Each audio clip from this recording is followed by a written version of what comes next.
ಕಂಡಿನ ಕಂಡಿಮುದೈವ ಕಂಡ ಪರಶೋರುದ್ದಂಡ ಕಾಂಡಾನನಂ ಭೂದೇವಿ ತನಯಾಪ್ಯಲಾಭಿ ಸರಸೈರಂಗೈರಪಾಂಗೈರಪಿ ಸದ್ಧರ್ಮದ್ಯುತಿ ಹರ್ಮ್ಯ ನಿರ್ಮಿತಲ ಸನ್ನರ್ಮೋತ್ತ ಶರ್ಮೋದಯ ಶ್ರೀರಾಮೋ ಮಮ ಮಾನಸೇ ವಿಲಸತಾ ಸೀತಾ ಸಾಯ ಸದಾ ಪಾಯಿ ಮಾಂ ವೆಂಕಟಾಧೀಶ ಪ್ರಣತಾಮರಪೂರ್ವ ಭಕ್ತಬಂಧೋದಯ ಸಿಂಧೋ ಸತತಂತೆ ನಮೋ ನಮಃ ಅಚಿಂತ್ಯ ವ್ಯಕ್ತ ರೂಪಾಯ ನಿರ್ಗುಣಾಯ ಗುಣಾತ್ಮನೆ ಸಮಸ್ತ ಜಗದಾಧಾರ ಮೂರ್ತಯೇ ಪುಣ್ಯ ಬ್ರಹ್ಮಣೇ ನಮಃ ಕಲ್ಮಷ ಖಂಡನ ಶೀಲೆ ರಮ್ಯ ಕಪೋಲೆ ಸರೋಜಮುಖಿ ಸುತನೋ ಆಮ್ಲಾನ ಪದ್ಮಹಸ್ತೆ ನಿರ್ಮಲ ಮಚ್ಚಕ್ಷುರೀಕ್ಷತಾಂ ಚ ಕೃಷ್ಣಂ ಶ್ರೀಮದ್ ರಾಮಾಭಿರಾಮಾಮಿತ ಮಹಿಮ ಪದ ಪ್ರೌಢ ಪಾತೋರು ಹಾಲಿ ಕೃಷ್ಣಾನಿಷ್ಠಾಮಿತ ಕ್ಷಮಾ ಪರಿವೃಢ ಪಟಲಿ ಪಾಠನೈಕ ಪ್ರವೀಣ ವೇದವ್ಯಾಸೋಪದೇಶಾಧಿಕ ಸಮಧಿಗತ ನಂತ ವೇದಾಂತ ಭಾವೋ ಭೂಯಾತ್ ಕೇಶಾವನಿ ಚೌರತಿರಲ್ಲ ಶ್ರೇಯಸೇ ಭೂಯಸೇನ ಅಗಜಾನನ ಪದ್ಮಾರ್ಕಂ ಗಜಾನನ ಮಹರ್ನಿಶಂ ಅನೇಕದಂತಂ ಭಕ್ತಾನಾಂ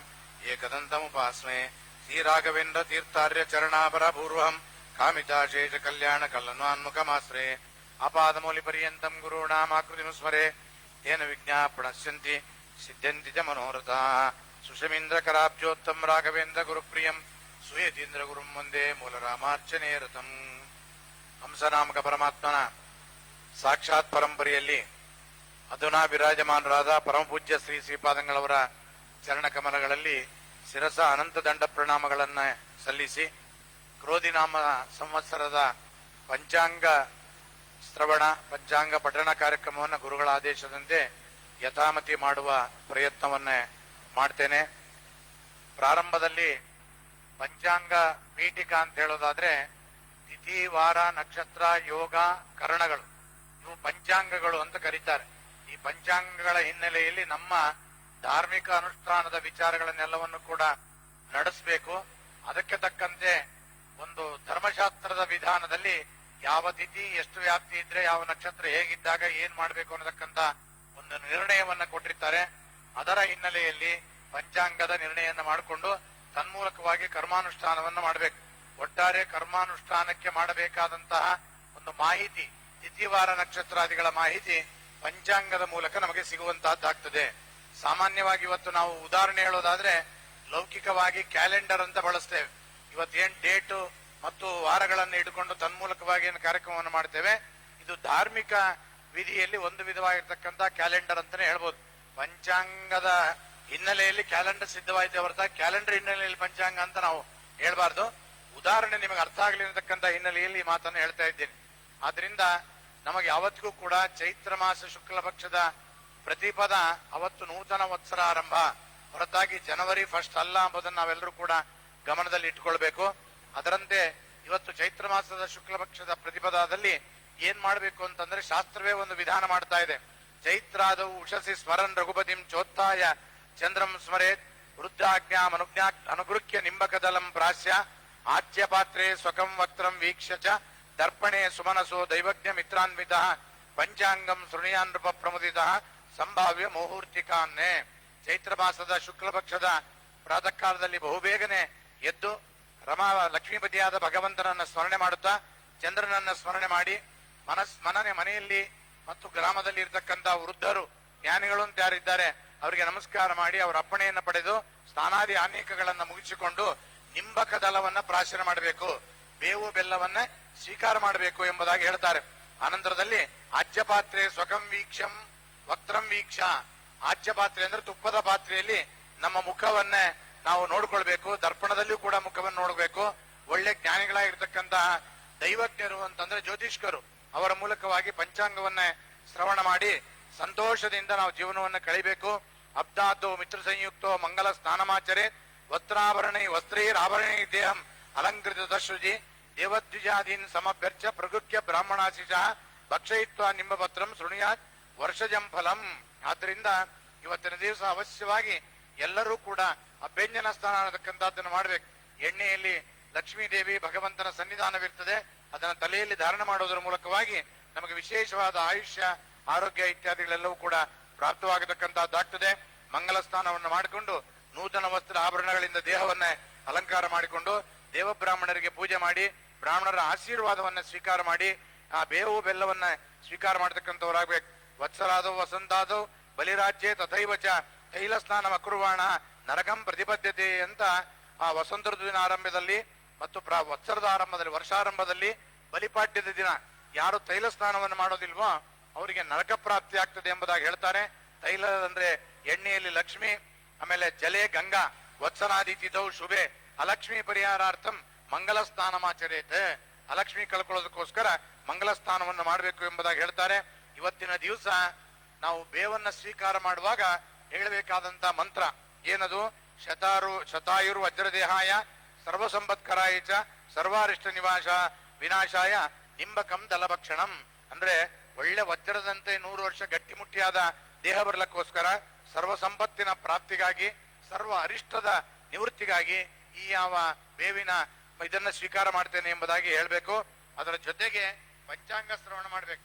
ಪಂಚಾಂಗ ಶ್ರವಣ ಅಂದ್ರೆ ತಿಥಿವಾರ ನಕ್ಷತ್ರಗಳು ಮಾತ್ರ ಅಲ್ಲ, ಈ ವರ್ಷಕ್ಕೆ ರಾಜರು ಯಾರು, ಮಂತ್ರಿ ಯಾರು, ಪೂರ್ವ ಸಸ್ಯಾಧಿಪ, ಅಪರ ಸಸ್ಯಾಧಿಪ, ಹೀಗೆಲ್ಲ ವಿವರವಾಗಿ ಕೊಟ್ಟಿದ್ದಾರೆ. ಅವು ಒಂದೊಂದು ಕೇಳೋದ್ರಿಂದ ಒಂದೊಂದು ವಿಧವಾದ ಫಲ ಅನ್ನತಕ್ಕಂತ ಸಿಗ್ತದೆ.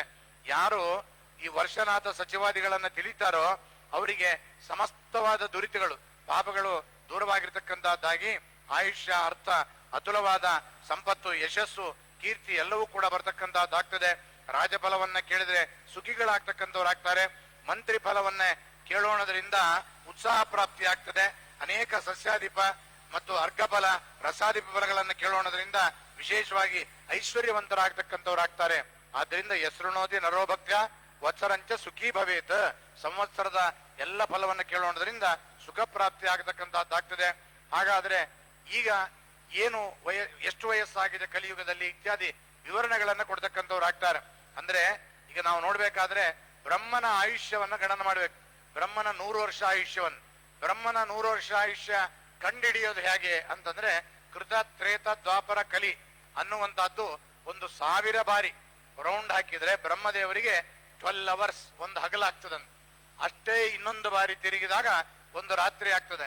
ಇಂಥವು 7 ದಿವಸಕ್ಕೆ 1 ವಾರ, 30 ದಿವಸಕ್ಕೆ 1 ತಿಂಗಳು, 360 ದಿವಸಕ್ಕೆ 1 ಸಂವತ್ಸರ, ಹೀಗೆ 100 ವರ್ಷ ಬ್ರಹ್ಮದೇವರಿಗೆ ಕಳಿತಕ್ಕಂತಹದ್ದಾಗ್ಬೇಕು ಅನ್ನುವಂತ ನಿಯಮ ಇರೋಣದ್ರಿಂದ ಈಗ ಬ್ರಹ್ಮನ ದಿನವೆಂದರೆ ಏನಾಗಿದೆ ಅಂತಂದ್ರೆ ಒಂದು ದಿನ 2 ಕಲ್ಪಗಳು ಹಗಲು ರಾತ್ರಿಗಳಿಂದ ಬ್ರಹ್ಮನ ಒಂದು ದಿನವಾಗ್ತದೆ.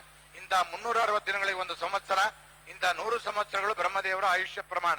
ಈ 100 ವರ್ಷಗಳಲ್ಲಿ ಈಗ 50 ವರ್ಷ ಕಳೆದು 2ನೇ ಪರಾರ್ಧವಾದ 51ನೇ ವರ್ಷದ 1ನೇ ತಿಂಗಳು, 1ನೇ ಪಕ್ಷ, 1ನೇ ದಿನ ಶ್ವೇತವರಾಹ ಕಲ್ಪದಲ್ಲಿ ಹಗಲು 13 ಗಳಿಗೆ 42 ಫಲಗಳು ಕಳೆದಿದ್ದಾವೆ. ಇಷ್ಟರಲ್ಲೇ ಸ್ವಯಂಭುವ, ಸಾರೋಚಿಷ, ಉತ್ತಮ, ತಾಪಸ, ರೈವತ, ಚಾಕ್ಷುಷ ಅನ್ನತಕ್ಕಂಥ 6 ಮನ್ವಂತರಗಳು ಕಳೆದು ಹೋಗಿ 7ನೇ ಮನ್ವಂತರವಾದ ವಯೋಸ್ಸುತ ಮನ್ವಂತರ ಅನ್ನತಕ್ಕಂಥದ್ದು ನಡೀತಕ್ಕಂತಹದ್ದಾಗಿದೆ.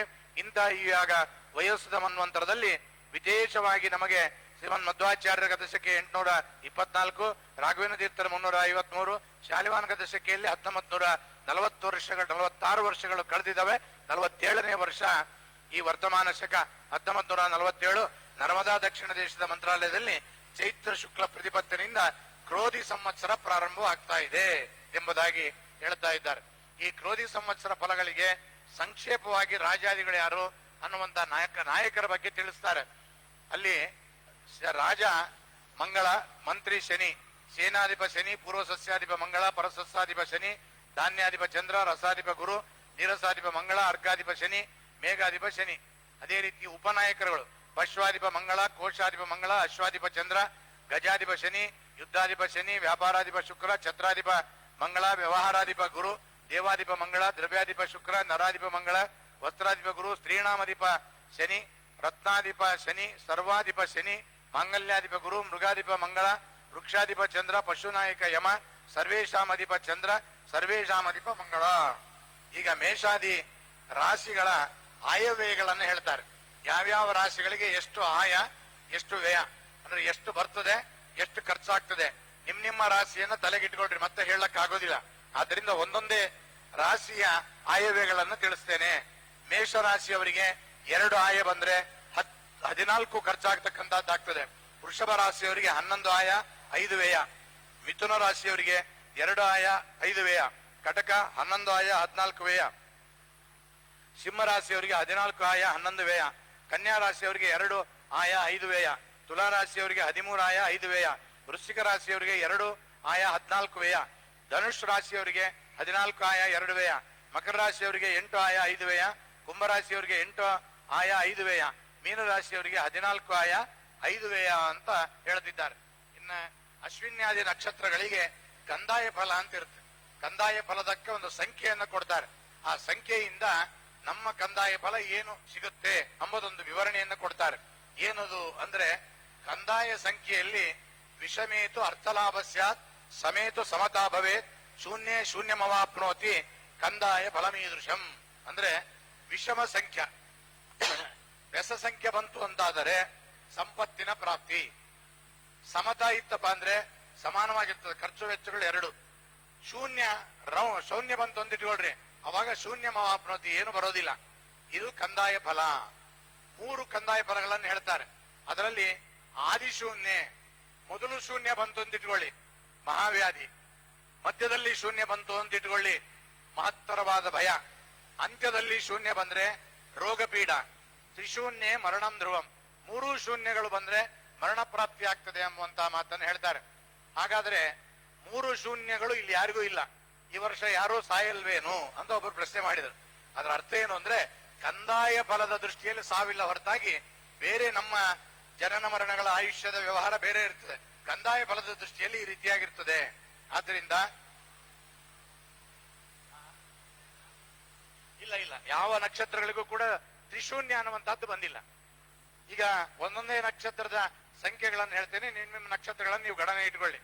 ಅಶ್ವಿನಿ 7 0 2, ಭರಣಿ 2 1 0, ಕೃತಿಕಾ 5 2 3, ರೋಹಿಣಿ 0 0 1, ಮೃಗಶಿರ 3 1 4, ಆರ್ದ್ರ 6 2 2, ಪುನರ್ವಸು 1 0 0, ಪುಷ್ಯ 4 1 3, ಆಶ್ಲೇಷ 7 2 1, ಮಗ 2 0 4, ಪೂರ್ವ ಫಲ್ಗುಣಿ 5 1 2, ಉತ್ತರ ಫಲ್ಗುಣಿ 0 2 0, ಹಸ್ತ 3 0 3, ಚಿತ್ತ 6 1 1, ಸ್ವಾತಿ 1 2 4, ವಿಶಾಖ 4 3 2, ಅನುರಾಧ 7 1 0, ಜ್ಯೇಷ್ಠ 2 2 3, ಮೂಲ 5 0 1, ಪೂರ್ವಾಷಾಢ 0 1 4, ಉತ್ತರಾಷಾಢ 3 2 2, ಶ್ರವಣ 6 0 0, ಧನಿಷ್ಠ 1 1 3, ಶತಭಿಷ 4 2 1, ಪೂರ್ವಭಾದ್ರ 7 0 4, ಉತ್ತರಾಭಾದ್ರ 2 1 2, ರೇವತಿ 5 2 0.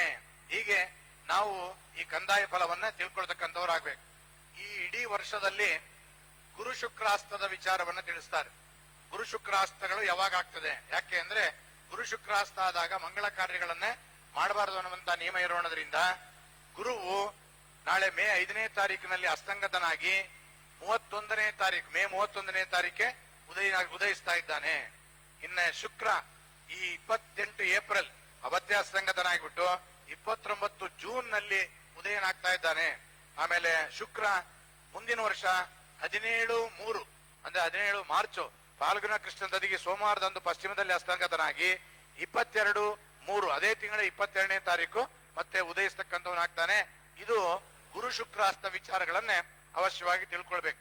ಇನ್ನು ಪ್ರಧಾನವಾಗಿ ರಾಜ ಮತ್ತು ಮಂತ್ರಿ ಇವುಗಳ ಫಲಗಳನ್ನು ತಿಳ್ಕೊಳ್ಳೋಣ. ಕ್ರೋಧಿನಾಮ ಸಂವತ್ಸರ ಫಲ ಏನಿರ್ತದೆ, ಒಟ್ಟಾರೆ ಈ ವರ್ಷದ ಫಲ. ವಿಷಮಂ ಜಗತ್ ಸರ್ವಂ ಆಕುಲಂ ಭವತಿ ಪ್ರಿಯೆ ಪ್ರಜಾನಾಂ ಜಾಯತೆ ಕ್ರೋಧಂ ಕ್ರೋಧಿ ಸಂವತ್ಸರೇ ಸದಾ. ಕ್ರೋಧಿನಾಮ ಸಂವತ್ಸರದಲ್ಲಿ ಜಗತ್ತಿನ ಜನರೆಲ್ಲರೂ ಕೂಡ ತುಂಬಾ ವೈದಾಟದಿಂದ ಜೀವನ ಮಾಡ್ತಾರೆ, ಚಿಂತಾಕ್ರಾಂತರಾಗ್ತಾರೆ, ಚಿಂತಾಕ್ರಾಂತವಾದ ಮನಸ್ಸುಳ್ಳಂತ ಪ್ರಜೆಗಳಾಗ್ತಾರೆ, ಪರಸ್ಪರವಾದ ಕ್ರೋಧ ಉಳ್ಳವರಾಗಿರ್ತಾರೆ.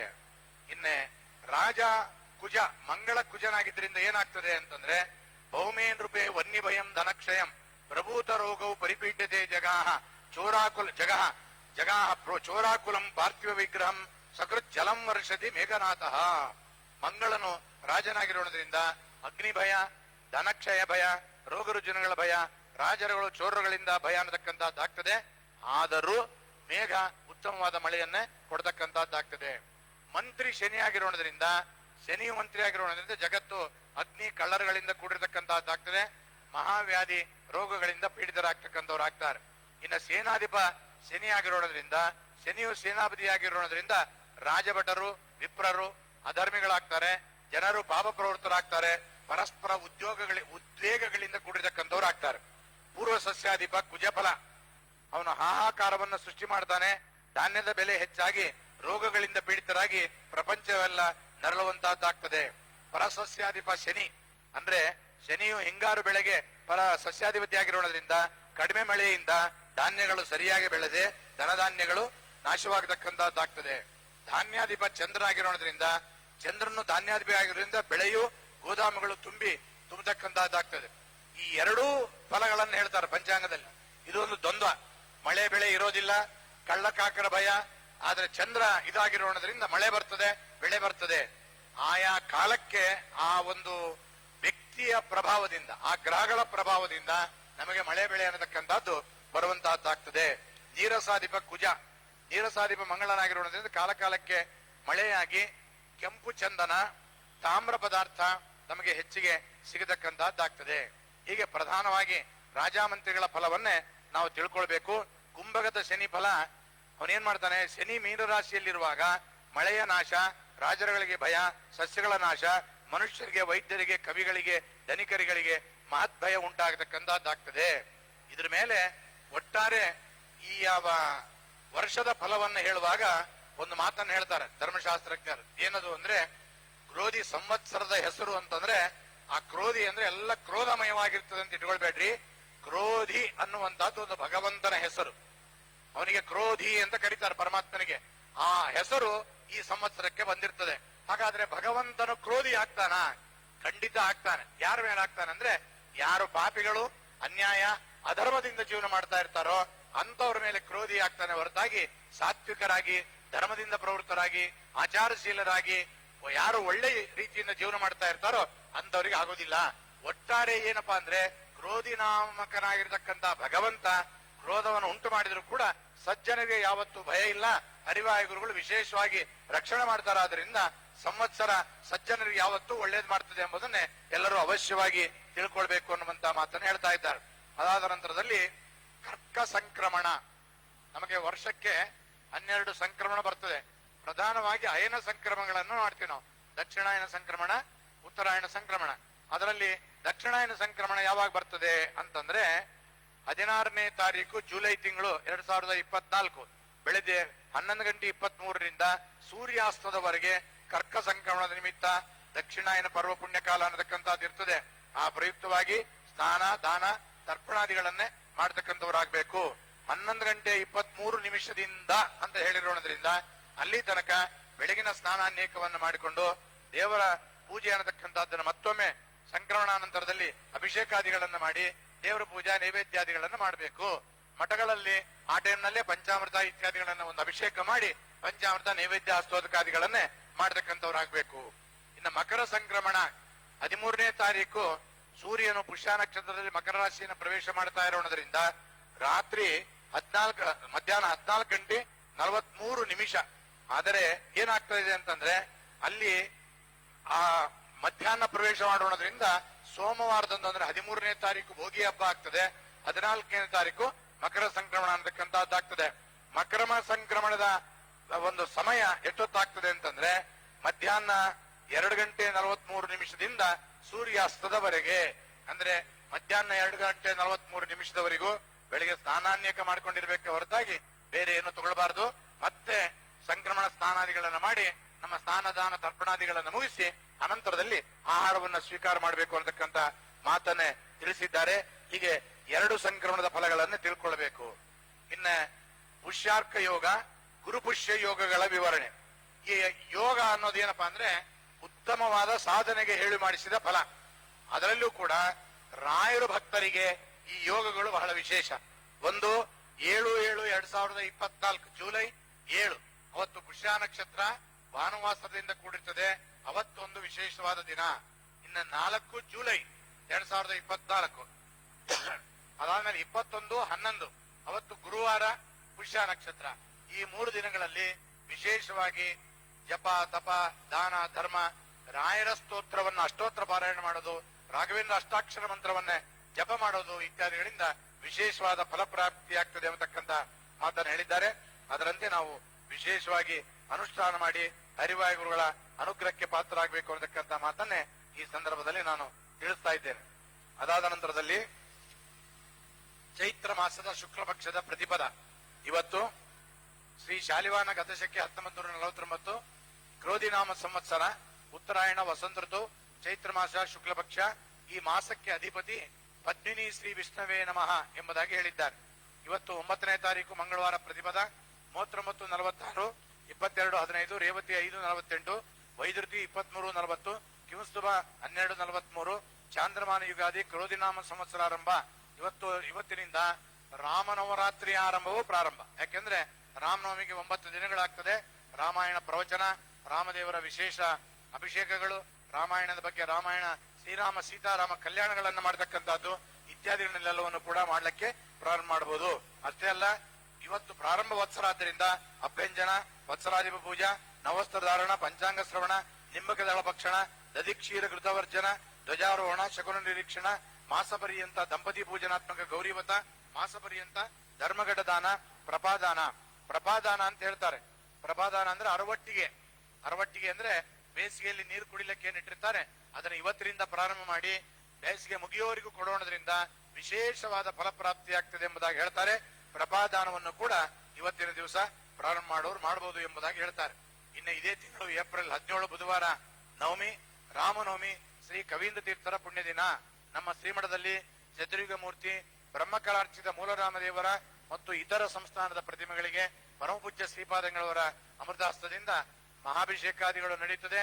ಅವತ್ತು ವಿಶೇಷವಾಗಿ ನವವೃಂದಾವನದಲ್ಲಿ ಕವೀಂದ್ರ ತೀರ್ಥರ ಆರಾಧನೆ, ಶ್ರೀಮಠದಿಂದ ಆರಾಧನೆ ನಡೀತಕ್ಕಂತಹದ್ದಾಗ್ತದೆ.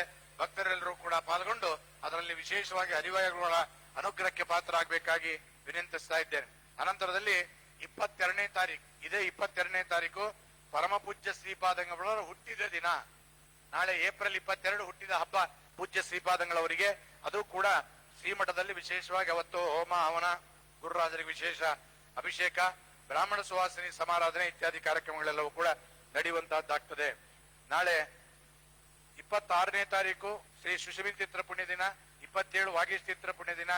ಅದಾದ ನಂತರದಲ್ಲಿ 1ನೇ ತಾರೀಕು ನರ್ಮದಾ ನದಿಯಲ್ಲಿ ಪುಷ್ಕರ ಅನ್ನತಕ್ಕಂಥದ್ದು ಆ ಗುರು ಗ್ರಹ ಒಂದೊಂದು ರಾಶಿಗೆ ಪ್ರವೇಶ ಮಾಡಿದಾಗ ಒಂದೊಂದು ನದಿಗೆ ಪುಷ್ಕರ ಅನ್ನತಕ್ಕಂಥದ್ದು ಬರ್ತದೆ. ಈ ಬಾರಿ ನಾಳೆ 1 ಮೇ ತಿಂಗಳಿಂದ ನರ್ಮದಾ ನದಿಗೆ ಪುಷ್ಕರ ಅನ್ನತಕ್ಕಂಥದ್ದು ಬರುವಂತಹದ್ದಾಗ್ತದೆ. ಇನ್ನು ವೈಶಾಖ ಮಾಸದ ಶುಕ್ಲ ಪಕ್ಷದ ತದಿಗೆ ಅವತ್ತು ಅಕ್ಷಯ ತೃತೀಯ. ರಾಯರು ಮೊದಲಾಗಿರ್ತಕ್ಕಂಥ ಎಲ್ಲ ಬೃಂದಾವನಗಳಿಗೆ, ನಮ್ಮ ಮಠದ ಶಾಖೆಗಳಲ್ಲಿ, ದೇಶದುದ್ದಗಲಕ್ಕೂ ಕೂಡ ಎಲ್ಲ ರಾಯರ ಬೃಂದಾವನ ದೇವಸ್ಥಾನಗಳಲ್ಲಿ ಗಂಧ ಲೇಪನವನ್ನ ಮಾಡ್ತಾರೆ.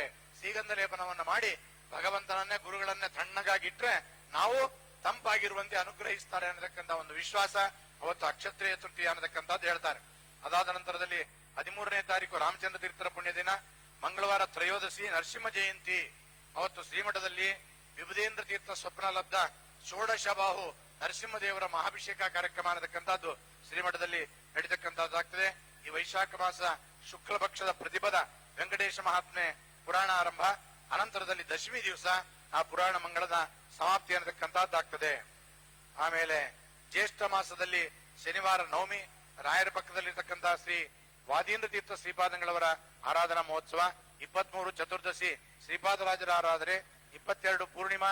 ಅವತ್ತು ಕಾರ ಹುಣ್ಣಿಮೆ ಅಂತ ಹೇಳ್ತಾರೆ. ಎತ್ತುಗಳನ್ನೆಲ್ಲ ಓಡಿಸ್ತಕ್ಕಂತ ಕರಿ ಎಂಬುದಾಗಿ ಕರೀತಕ್ಕಂಥವರಾಗಿದ್ದಾರೆ.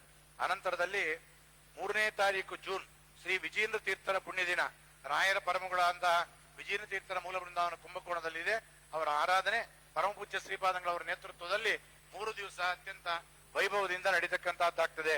ಅನಂತರದಲ್ಲಿ ಆಷಾಢ ಶುಕ್ಲ ಪಕ್ಷ ಷಷ್ಠಿ ಅಂದ್ರೆ 12 ಜುಲೈ ಶ್ರೀ ವರದೇಂದ್ರ ತೀರ್ಥರ ಆರಾಧನೆ ಪುಣೆ. ಅದಕ್ಕೂ ಮೊದಲು 8ನೇ ತಾರೀಕು ಶ್ರೀ ಸುಶೀಲೇಂದ್ರ ತೀರ್ಥರ ಪುಣ್ಯ ದಿನ ಬಸರಿತ್ತಿ. ಅನಂತರದಲ್ಲಿ 17ನೇ ತಾರೀಕು ಬುಧವಾರ 17 ಜುಲೈ ಬುಧವಾರ ಏಕಾದಶಿ. ಅವತ್ತು ಪ್ರಥಮ ಏಕಾದಶಿ. ಬೆಂಗಳೂರಿನ ಜಯನಗರ ಮಠದಲ್ಲಿ ನಮ್ಮ ಮಠದ ಸಮಸ್ತ ಶಿಷ್ಯರಿಗೂ ಕೂಡ ತಪ್ತಮುದ್ರಾ ಧಾರಣೆಯನ್ನೇ ಪರಮಪೂಜ್ಯ ಶ್ರೀಪಾದಂಗಳವರು ಮಾಡ್ತಾರೆ. ಆದ್ದರಿಂದ ಅವತ್ತಿನ ದಿನನೇ ಮುದ್ರಾಧಾರಣೆ ಮಾಡಿಸ್ಕೊಳ್ಬೇಕು ಅನ್ನೋ ಒಂದು ಅಪೇಕ್ಷೆ ಉಳ್ಳವರೆಲ್ಲರೂ ಕೂಡ ಬೆಂಗಳೂರಿನ 5ನೇ ಬಡಾವಣೆಯಲ್ಲಿರ್ತಕ್ಕಂತಹ ಜಯನಗರ ಶ್ರೀ ರಾಘವೇಂದ್ರ ಸ್ವಾಮಿಗಳವರ ಮಠಕ್ಕೆ ಬರಬೇಕು. ಉಳಿದಂತೆ ಬೇರೆ ಬೇರೆ ಊರುಗಳಿಗೆ ಬಂದು ಮುದ್ರಾಧಾರಣೆ ಮಾಡುತ್ತಾರೆ. ಮಂತ್ರಾಲಯದಲ್ಲೂ ಮಾಡಿಸ್ಕೊಳ್ಳಕ್ಕೆ ಅವಕಾಶ ಇದೆ. ಪ್ರಥಮ ಏಕಾದಶಿ ಮಾಡಿಸ್ಕೊಳ್ಬೇಕು ಅನ್ನೋರು ಅವತ್ತು ಬರಬೇಕು ಎಂಬುದಾಗಿ ತಿಳಿಸ್ತಕ್ಕಂಥವರಾಗಿದ್ದಾರೆ. ಅನಂತರದಲ್ಲಿ 25ನೇ ತಾರೀಕು ಗುರುವಾರ ಚತುರ್ಥಿ ಶ್ರೀಮದ್ ಜಯತೀರ್ಥರ ಆರಾಧನೆ ಗಜಗಕ್ಕೋರ. ನವವೃಂದಾವನದ ನಡುಗಡ್ಡಿಯಲ್ಲಿರ್ತಕ್ಕಂಥ ಜಯತೀರ್ಥರ ಮೂಲ ಬೃಂದಾವನದ ದಿವ್ಯ ಸನ್ನಿಧಾನದಲ್ಲಿ ಶ್ರೀಮಠದ ವತಿಯಿಂದ ಅಲ್ಲಿ ಟೀಕಾಕೃತ್ಪಾದರ ಆರಾಧನಾ ಮಹೋತ್ಸವ ಪರಮಪೂಜ್ಯ ಶ್ರೀಪಾದಂಗಳವರ ನೇತೃತ್ವದಲ್ಲಿ ನಡೀತದೆ.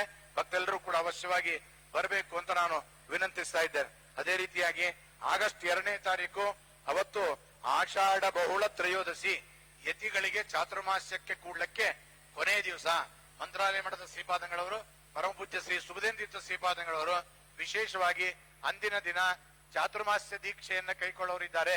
ಅವತ್ತು ಅವಶ್ಯವಾಗಿ ಎಲ್ಲರೂ ಕೂಡ ಬರಬೇಕು ಅಂತ ವಿನಂತಿಸ್ತಾ ಇದ್ದೇನೆ.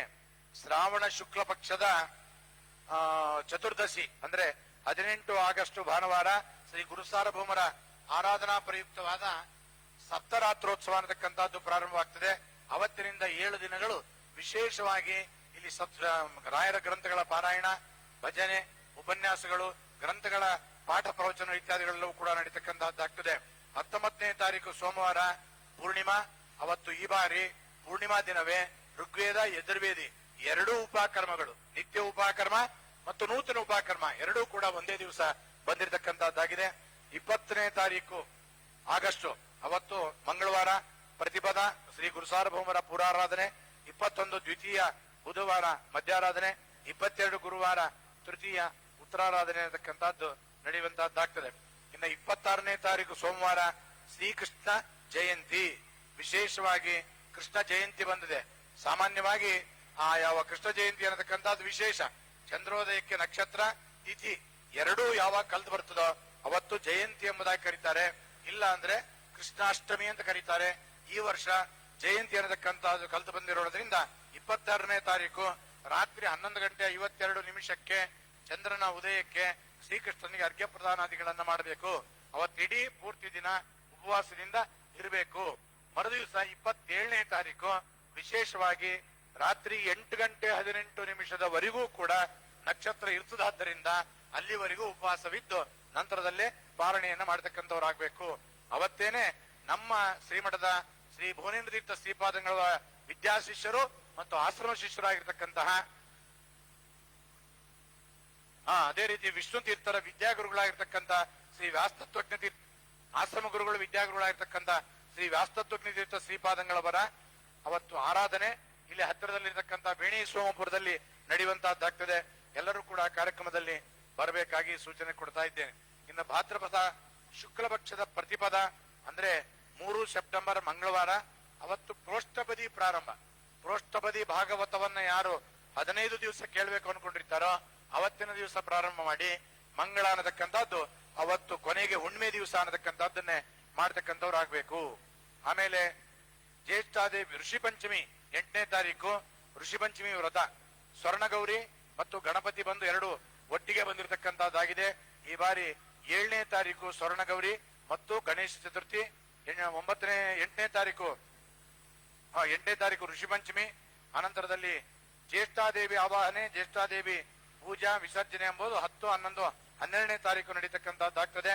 17ನೇ ತಾರೀಕು ಅನಂತ ಚತುರ್ದಶಿ, ಸೆಪ್ಟೆಂಬರ್ 17 ಚತುರ್ದಶಿ. ಈ ಬಾರಿ ಅನಂತ ಚತುರ್ದಶಿ ವ್ರತಗ್ರಹಣಕ್ಕೆ ಬರ್ತದೆ, ಋಷಿ ಪಂಚಮಿ ವ್ರತಗ್ರಹಣಕ್ಕೆ ಬರೋದಿಲ್ಲ. ಎರಡನ್ನು ಕೂಡ ಗಮನದಲ್ಲಿ ಇಟ್ಟುಕೊಳ್ಬೇಕು. ಬುಧವಾರ ಪೂರ್ಣಿಮಾ.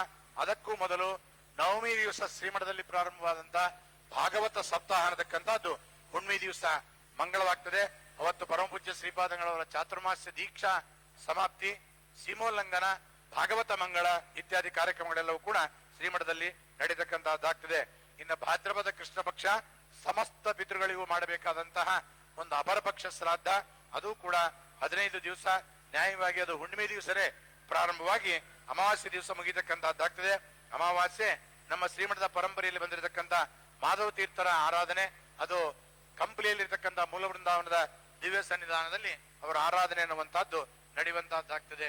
ಇನ್ನು ಆಶ್ವೀಜ ಮಾಸ ಶುಕ್ಲ ಪಕ್ಷ 3 ಅಕ್ಟೋಬರ್ ಗುರುವಾರ ಪ್ರತಿಪದ. ಅವತ್ತು ಶರನ್ನವರಾತ್ರೋತ್ಸವ ಆರಂಭ.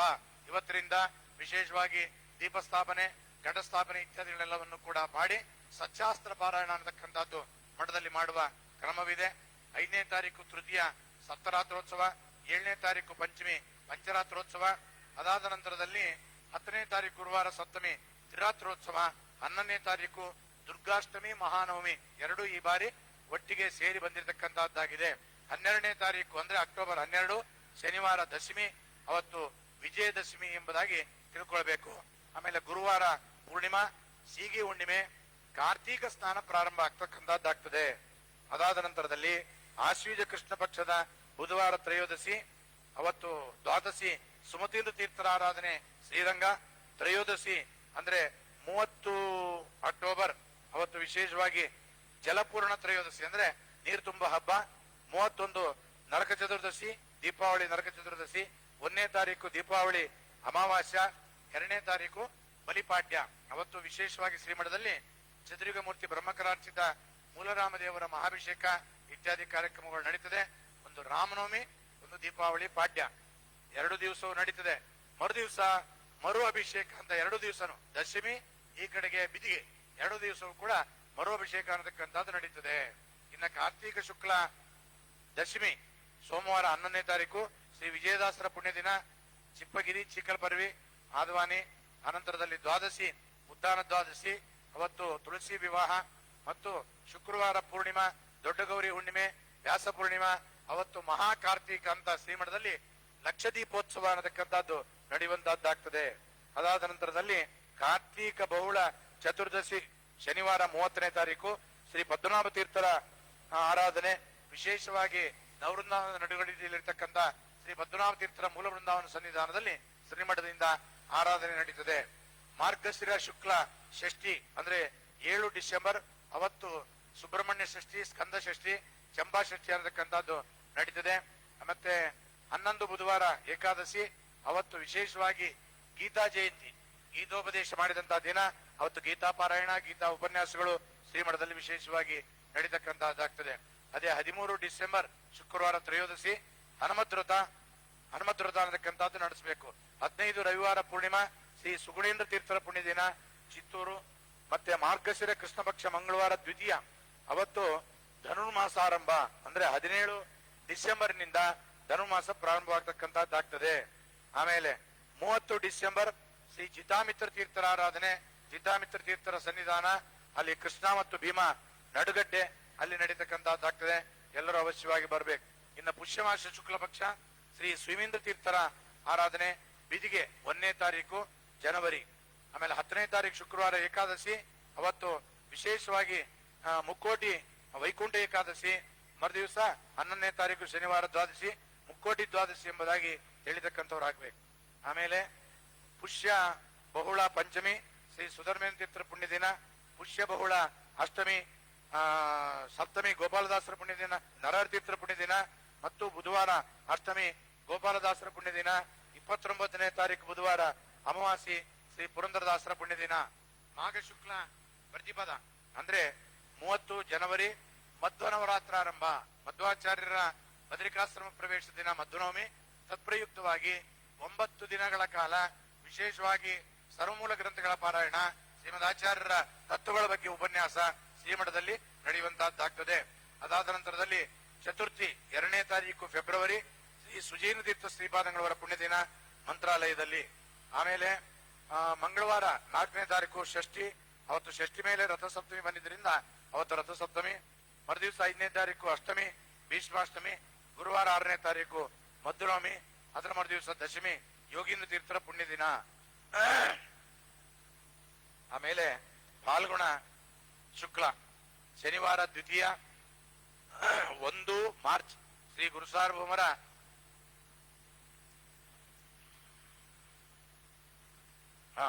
ಮಾಘ ಕೃಷ್ಣ ತ್ರಯೋದಶಿ ಬುಧವಾರ ಅಂದ್ರೆ 26ನೇ ತಾರೀಕು ಫೆಬ್ರವರಿ, ಅವತ್ತು ಮಹಾಶಿವರಾತ್ರಿ. ಅದರ ಜೊತೆಗೆ ವಿಶೇಷವಾಗಿ ನಮ್ಮ ಐಜಿ ಸ್ವಾಮಿಗಳು ವ್ಯಾಸತತ್ವಜ್ಞ ತೀರ್ಥರ ವಿದ್ಯಾ ಹಾಗೂ ಆಶ್ರಮ ಶಿಷ್ಯರಾಗಿರ್ತಕ್ಕಂಥ ವ್ಯಾಸತತ್ವಜ್ಞ ತೀರ್ಥರ ಶಿಷ್ಯರಾಗಿರ್ತಕ್ಕಂತಹ ಶ್ರೀ ಅಡವಿ ಸ್ವಾಮಿಗಳು ಅಂದ್ರೆ ಮಾತ್ನೂರು ವಿಷ್ಣು ತೀರ್ಥರ ಆರಾಧನಾ ಮಹೋತ್ಸವ ಅನ್ನತಕ್ಕಂಥದ್ದು ಅವತ್ತು ನಡೆಯುವಂತಹದ್ದಾಗ್ತದೆ. 28ನೇ ತಾರೀಕು ಫೆಬ್ರವರಿ ಅವತ್ತು ಶುಕ್ರವಾರ ಶಿವರಾತ್ರಿ ಅಮಾವಾಸ್ಯೆ. ಫಾಲ್ಗುಣ ಶುಕ್ಲ ಪ್ರತಿಪದ ಶ್ರೀ ಗುರುಸಾರ್ವಭೌಮರ ಪಟ್ಟಾಭಿಷೇಕೋತ್ಸವ ದಿನ. ಇವತ್ತಿನಿಂದ ವಿಶೇಷವಾಗಿ ಗುರುಭಕ್ತಿ ಉತ್ಸವ ಪ್ರಾರಂಭವಾಗತಕ್ಕಂತಹದ್ದಾಗ್ತದೆ. ಅಂದ್ರೆ ಸಪ್ತಮಿ 6 ಮಾರ್ಚ್ ಗುರುಸಾರ್ವಭೌಮರ ಹುಟ್ಟಿದ ದಿನ ಅಂದ್ರೆ 430ನೇ ವರ್ಷದ ಹುಟ್ಟಿದ ದಿನ ವರ್ಧಂತಿ ಉತ್ಸವ ಅನ್ನತಕ್ಕಂಥದ್ದು ನಡೀತದೆ. 9ನೇ ತಾರೀಕು ರವಿವಾರ ದಶಮಿ ಹುಲಿಕುಂಟೆ ಮುಖ್ಯ ಪ್ರಾಣೇಶನ ರಥೋತ್ಸವ ಬೊಮ್ಮಗಟ್ಟಿ. ಆಮೇಲೆ ಬುಧವಾರ ತ್ರಯೋದಶಿ ಶ್ರೀ ಧೀರೇಂದ್ರ ತೀರ್ಥರ ಪುಣ್ಯದಿನ ಹೊಸಡಿತಿ ಕ್ಷೇತ್ರದಲ್ಲಿ ಶ್ರೀ ಧೀರೇಂದ್ರ ತೀರ್ಥರ ಮೂಲ ಬೃಂದಾವನದ ಸನ್ನಿಧಾನದಲ್ಲಿ 3 ದಿನಗಳ ಕಾಲ ಮಠದಿಂದ ವಿಶೇಷವಾಗಿ ಆರಾಧನೆ ಇರತಕ್ಕಂತಹದ್ದು ನಡೀತದೆ. ಅದಾದ ನಂತರದಲ್ಲಿ ವಿಶೇಷವಾಗಿ 16ನೇ ತಾರೀಕು ರವಿವಾರ ದ್ವಿತೀಯ ಶ್ರೀ ಸುಧೀರ ತೀರ್ಥರ ಪುಣ್ಯದಿನ, 17ನೇ ತಾರೀಕು ಸೋಮವಾರ ತೃತೀಯ ಭಾವಿ ಸಮೀರರಾದ ವಾದಿರಾಜ ಗುರುಸಾರ್ವಭೌಮರ ಆರಾಧನೆ ಸೋಂದಾ ಕ್ಷೇತ್ರ, ಸುಧೀನ್ ತೀರ್ಥರ ಪುಣ್ಯದಿನ ರಘುನಾಥಗಡ್ಡಿ, ವಾದಿರಾಜರ ಆರಾಧನೆ ಸೋಂದಾ ಕ್ಷೇತ್ರ, ಮಂಗಳವಾರ ಚತುರ್ಥಿ ಶ್ರೀ ವ್ಯಾಸರಾಜರ ಆರಾಧನೆ ನವೃಂದಾವನದ ನಡುಗಡ್ಡೆ. ಅಂದಿನಿಂದಲೇ ಪರಮಪೂಜ್ಯ ಶ್ರೀಪಾದಂಗಳವರ ಗುರುಗಳಾದ ಶ್ರೀ ಸುಧೀನ್ ತೀರ್ಥ ಶ್ರೀಪಾದಂಗಳವರ ಮಹಾಸಮಾರಾಧನೆ ಪ್ರಾರಂಭ. ಈ 3 ದಿನಗಳು ಮಹಾಸಮಾರಾಧನೆ. ಗುರುವಾರ ಇಂದಿನಿಂದ ವಿಶೇಷವಾಗಿ ಪಂಚಾಮೃತ, ವಿದ್ವಾಂಸರಿಂದ ಸಚ್ಚಾಸ್ತ್ರ ಪಾರಾಯಣ, ಪ್ರವಚನ, ಅಲಂಕಾರ ಬ್ರಾಹ್ಮಣ ಸಂತರ್ಪಣೆ, ಉಪನ್ಯಾಸಾದಿಗಳು ಮತ್ತು ಮಧ್ಯಾರಾಧನೆ ಎಂದು ಮಹಾರಥೋತ್ಸವ ಇತ್ಯಾದಿ ಕಾರ್ಯಕ್ರಮಗಳೆಲ್ಲವೂ ಕೂಡ ನಡೀತಕ್ಕಂತಹದ್ದಾಗ್ತದೆ. 29ನೇ ತಾರೀಕು ಅಮಾವಾಸ್ಯ, ಶನಿವಾರ ಅಮಾವಾಸ್ಯ. ಅವತ್ತು 26, 36, ಉತ್ತರಾಭಾದ್ರ 34, 47, ಬ್ರಹ್ಮನಾಮ ಯೋಗ 41, 53, ನಾಗಕರಣ 26, 36 ಮತ್ತು ಯುಗಾದಿ ಅಮಾವಾಸ್ಯೆ ಮನ್ವಾದಿ. ಬರೋ ವರ್ಷ ಮಾರ್ಚ್ 30ನೇ ತಾರೀಕು ರವಿವಾರ ಪ್ರತಿಪದ ಚಾಂದ್ರಮಾನ ಯುಗಾದಿ, ವಿಶ್ವಾವಸುನಾಮ ಸಂವತ್ಸರದ ಪ್ರಾರಂಭ. ಹೀಗೆ ತಿಥೇಸಿ ಶ್ರೀಮಹಾಪ್ನೋತಿ ವಾರಾದಾಶ್ಯವರ್ಧನಂ ನಕ್ಷತ್ರಾಧರ್ಯ ಭಾವಂ ಯೋಗಾದ್ರವ ನಿವಾರಣಂ ಕರುಣಾಕಾರ ಸಿದ್ಧಿಸ್ಯ ಪಂಚಾಂಗ ಪರಮೋತ್ತಮಂ ಸುದ್ದಿ. ಅಂದ್ರೆ ಈ ಯಾರು ತಿಥಿ ವಾರ ನಕ್ಷತ್ರ ಯೋಗಗಳ ಶ್ರವಣ ಮಾಡ್ತಾರೋ ಅವರಿಗೆ ಇಂಥದ್ರಿಂದ ಇಂತಿಂತ ಫಲಪ್ರಾಪ್ತಿ ಆಗ್ತದೆ ಅನ್ನುವಂತಹ ವಿವರಣೆಯನ್ನು ಕೊಟ್ಟಿದ್ದಾರೆ. ಅದೆಲ್ಲವನ್ನು ಕೂಡ ಪರಮಪೂಜ್ಯ ಶ್ರೀಪಾದಂಗಳವರ ಅನುಗ್ರಹ ಸಂದೇಶದ ಮೂಲಕ ನಾವು ಕೇಳೋಣ ಎಂಬುದಾಗಿ ತಿಳಿಸ್ತಾ ನನ್ನ ಈ ಪಂಚಾಂಗ ಪಠಣವನ್ನೇ ಗುರುಗಳ ಮೂಲಕ, ಗುರುರಾಜರ ಮೂಲಕ ಭಗವಂತನಲ್ಲಿ ಸಮರ್ಪಣೆ ಮಾಡ್ತೇನೆ. ಶ್ರೀ ಕೃಷ್ಣಾರ್ಪಣಮಸ್ತು.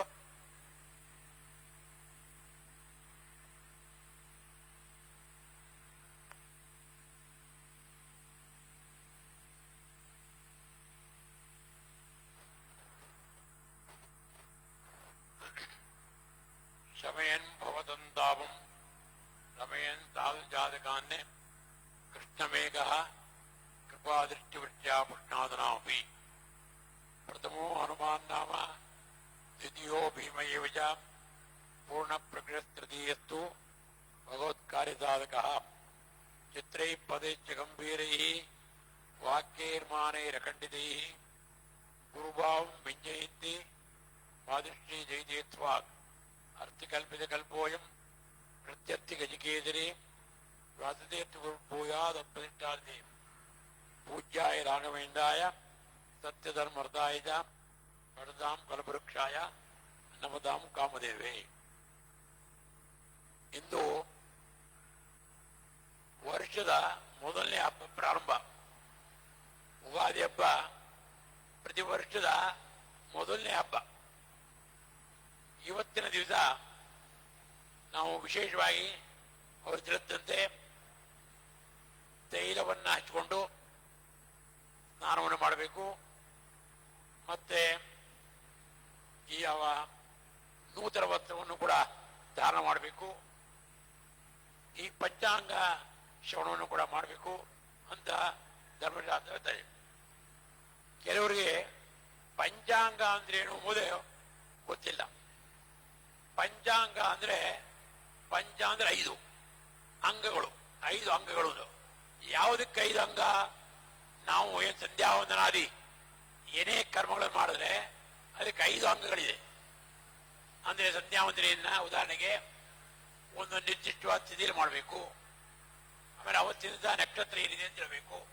ತಿಥಿ, ವಾರ, ನಕ್ಷತ್ರ, ಯೋಗ, ಕರ್ಣ, ಈ 5 ಅಂಗಗಳು. ಈ 5 ಅಂಗಗಳಿಂದ ನಾವು ಈ ಸಕಲ ಕರ್ಮಗಳನ್ನು ಮಾಡಬೇಕು. ಇಂತಹ 5 ಅಂಗಗಳನ್ನು ತಿಳಿಸತಕ್ಕಂಥ ಒಂದು ಪುಸ್ತಕ, ಅದಕ್ಕೆ ನಾವು ಪಂಚಾಂಗ ಅಂತ ಕರೀತೀವಿ. ಪಂಚಾಂಗದಲ್ಲಿ 2 ತರಹದ ಪಂಚಾಂಗ ಇದೆ. ಒಂದು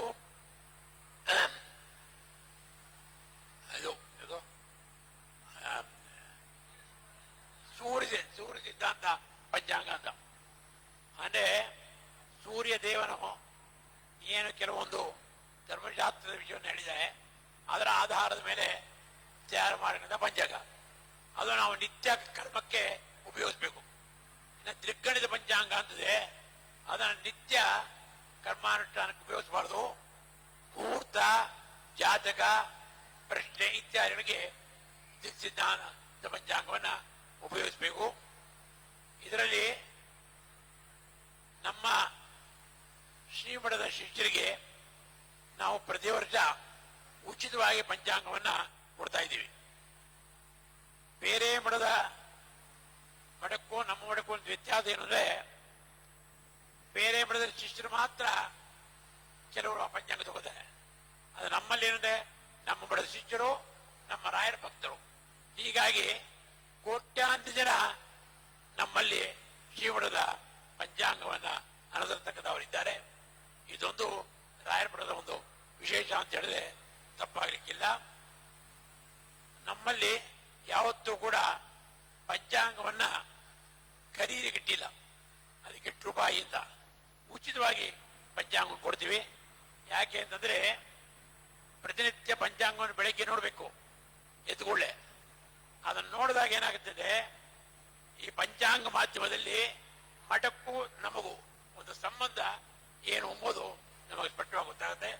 ಇಂತಹ ಒಂದು ಪಂಚಾಂಗದ ಮಹತ್ವವನ್ನು ಅರಿತುಕೊಂಡು ಎಲ್ಲರೂ ಕೂಡ ಈ ಪಂಚಾಂಗದ ಪ್ರಕಾರ ನಮ್ಮ ರಾಯರಮಠದ ಶಿಷ್ಯರು, ನಮ್ಮ ರಾಘವೇಂದ್ರ ಭಕ್ತರೆಲ್ಲರೂ ಕೂಡ ಈ ಪಂಚಾಂಗದಿಂದ ಅನುಷ್ಠಾನ ಮಾಡಬೇಕು. ಮತ್ತೆ ನಮ್ಮ ಮಠದ ಶಿಷ್ಯರು ಮತ್ತು ನಮ್ಮ ಮಠದ ಭಕ್ತರು ಬೇರೆ ಮಠದ ಪಂಚಾಂಗಂದೇ ಅನುಷ್ಠಾನ ಮಾಡೋದು ಸರಿಯಾದ್ದಲ್ಲ.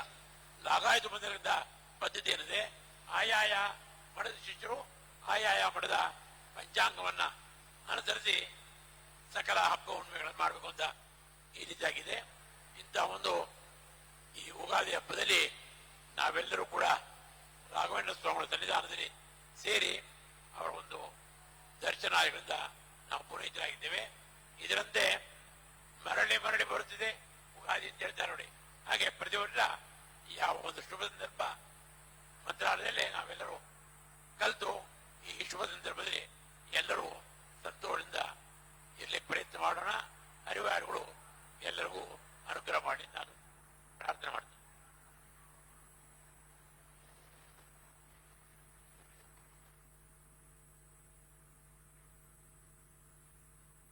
ಶ್ರೀ ಗುರುಭ್ಯೋ ನಮಃ. ಹರಿ ಓಂ. ಆಪಾದಮೌಳಿ ಪರ್ಯಂತಂ ಗುರುಣಾಂ ಆಕೃತಿಂ ಸ್ಮರೇತ್ ತೇನ ವಿಘ್ನಾಃ ಪ್ರಣಶ್ಯಂತಿ ಸಿದ್ಧ್ಯಂತಿ ಚ ಮನೋರಥಾಃ. ಸರ್ವೇಪಿ ಸುಖಿನಃ ಸಂತು ಸರ್ವೇ ಸಂತು ನಿರಾಮಯಾಃ. ಸರ್ವೇ ಭದ್ರಾಣಿ ಪಶ್ಯಂತು ಸರ್ವೇ ಸುಗುಣಶಾಲಿನಃ. ಇಂದು ಸನಾತನ ಭಾರತೀಯ ಹಿಂದೂ ಸಂಸ್ಕೃತಿಯ ಹಿನ್ನೆಲೆಯಲ್ಲಿ ನೂತನ ಸಂವತ್ಸರದ ಆರಂಭ ಇಂದಾಗಿದೆ. ನಮ್ಮ ವೈದಿಕ ಪರಂಪರೆ, ಹಿಂದೂ ಸಮಾಜವೆಲ್ಲವೂ ಕೂಡ ನೂತನ ಸಂವತ್ಸರವನ್ನ ಈ ಯುಗಾದಿಯ ದಿನದಂದೇ ನಾವು ಆಚರಿಸಬೇಕು. ಯಾವ ಕಾರಣಕ್ಕೂ ಕೂಡ ಪಾಶ್ಚಿಮಾತ್ಯರ ಜನವರಿಯಿಂದ ಡಿಸೆಂಬರ್ ಅನ್ನುವಂತಹ ಅದು ಸಂವತ್ಸರ ಯಾವ ರೀತಿಯಿಂದಲೂ ಕೂಡ ಕೂಡೋದಿಲ್ಲ. ಇವತ್ತು ಜನವರಿಯಿಂದ ಡಿಸೆಂಬರ್ ತನಕ ನೂತನ ಸಂವತ್ಸರ ಅಂತ ಹೇಳುವಂತಹ ಪಾಶ್ಚಿಮಾತ್ಯರು ಅದರಲ್ಲಿ ಅಕಾಡೆಮಿಕ್ ಇಯರ್, ಫೈನಾನ್ಷಿಯಲ್ ಇಯರ್ ಅಂತ ಹೇಳಿ ಮತ್ತೆ ಒಳಪ್ರಭೇದಗಳನ್ನು ಇಟ್ಟುಕೊಂಡಿದ್ದಾರೆ. ಈ ಕ್ಯಾಲೆಂಡರ್ ಇಯರ್ ಅಂತ ಅನ್ನುವಂತಹದ್ದು ಜನವರಿಯಿಂದ ಡಿಸೆಂಬರ್, ಇದು ಒಂದು. ಎರಡನೆಯದ್ದು ಅಕಾಡೆಮಿಕ್ ಇಯರ್ ಅಂತ ಇಟ್ಕೊಂಡಿರುವಂತಹದ್ದು ಏಪ್ರಿಲ್ 1ರಿಂದ ಮಾರ್ಚ್ 31 ತನಕ, ಅದು ಅಕಾಡೆಮಿಕ್ ಫೈನಾನ್ಷಿಯಲ್ ಇಯರ್ ಅಂತ ಇಟ್ಕೊಂಡಿದ್ದಾರೆ. ಅಕಾಡೆಮಿಕ್ ಇಯರ್ ಅಂತ ಅನ್ನುವಂತಹದ್ದು ಕೂಡ ಮೇ ಇಂದ ಇಟ್ಕೊಂಡು ಜೂನ್ ಇಂದ ಇಟ್ಟುಕೊಂಡು ಮತ್ತೆ ಮೇ ತನಕ ಇಟ್ಕೊಂಡಿದ್ದಾರೆ. ಹೀಗೆ ಇಷ್ಟು ಗೊಂದಲದ ಪಾಶ್ಚಿಮಾತ್ಯರ ಯಾವ ದಿನದರ್ಶಿ ಕ್ಯಾಲೆಂಡರ್ ಅನ್ನ ಯಾವ ರೀತಿಯಲ್ಲಿಯೂ ಕೂಡ ಅನುಕರಣೆಗೆ ಅದು ಯೋಗ್ಯವಲ್ಲ. ಹಾಗಾಗಿ ನಮ್ಮ ಪಾಶ್ಚಿಮಾತ್ಯ ಸಂಸ್ಕೃತಿಯನ್ನ ಯಾವ ಕಾರಣಕ್ಕೂ ಕೂಡ ನಾವು ಅನುಸರಿಸದೆ ಸನಾತನ ಹಿಂದೂ ಧರ್ಮದ ಹಿನ್ನೆಲೆಯಲ್ಲಿ ಚೈತ್ರ ಮಾಸದಿಂದ ಫಾಲ್ಗುಣ ಮಾಸದ ತನಕ ಏನು ಸಂವತ್ಸರದ ಗಣನೆ ಅನ್ನುವಂತಹದ್ದಿದೆ, ಅದು ಅನಾದಿ ಕಾಲದಿಂದಲೂ ಬಂದಿರತಕ್ಕಂತಹದ್ದು, ಅನಂತ ಕಾಲದವರೆಗೂ ಇರುವಂತಹದ್ದು. ಇಂತಹ ಕಾಲಗಣನೆಯನ್ನೇ ನಾವು ಅನುಸರಿಸಿ ನಮ್ಮ ಅನುಷ್ಠಾನವನ್ನ ನಾವು ಮಾಡಬೇಕು.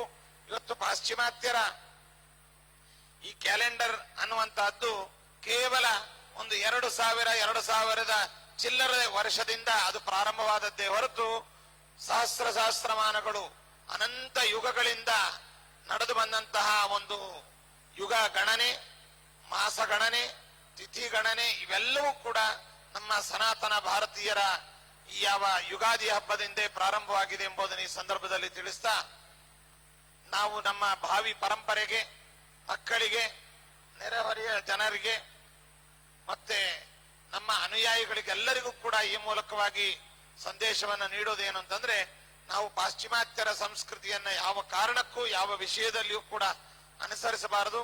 ನಾವು ಹಿಂದೂಗಳು ನಮ್ಮ ವೈದಿಕ ಪರಂಪರೆಯ ಅನುಷ್ಠಾನವನ್ನೇ ನಾವು ಮಾಡಿಕೊಳ್ಬೇಕು ಎಂಬುದಾಗಿ ತಿಳಿಸ್ತಾ, ಇಂತಹ ಪಂಚಾಂಗದ ಗಣನೆಯನ್ನ, ರಿಲಿಜಿಯಸ್ ಕ್ಯಾಲೆಂಡರ್ ಅನ್ನ ತಿಳಿಸುವಂತಹ ಒಂದು ಪುಸ್ತಕ ಇದು ಪಂಚಾಂಗ ಅನ್ನುವಂತಹದ್ದು. ಇದನ್ನ ಲಕ್ಷ ಲಕ್ಷ ಸಂಖ್ಯೆಯಲ್ಲಿ ನಮ್ಮ ಭಕ್ತರಿಗೆ ಫಿಸಿಕಲ್ ಆಗಿ ಮತ್ತು ಡಿಜಿಟಲ್ ಆಗಿ ಕೋಟ್ಯಾಂತರ ಜನಗಳಿಗೆ ನಮ್ಮ ಶ್ರೀಮಠದ ವತಿಯಿಂದ ಉಚಿತವಾಗಿ ನೀಡ್ತಾ ಇದ್ದೇವೆ.